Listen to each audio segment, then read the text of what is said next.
Panibagong insidente ng pangle-laser sa mga kawani ng BIFAR ang naitala sa loob ng ating teritoryo. Pero hindi natukoy kung saanong sasakyang pandagat ito nagmula.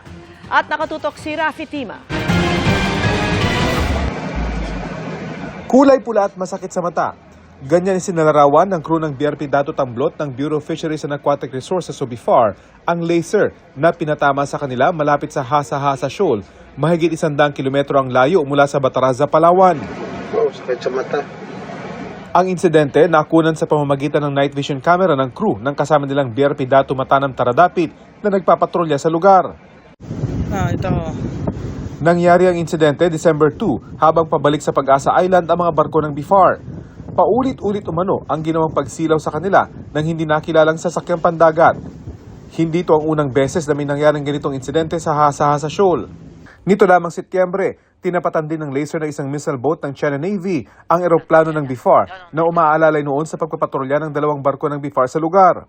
Noong nakaraang taon naman, isang kulay green na laser ang itinapat sa BRP Malapascua malapit sa Ayungin Shoal. Mapanganib sa tao ang mga laser na pwedeng ikabulag kapag direkta itong tumama sa mata.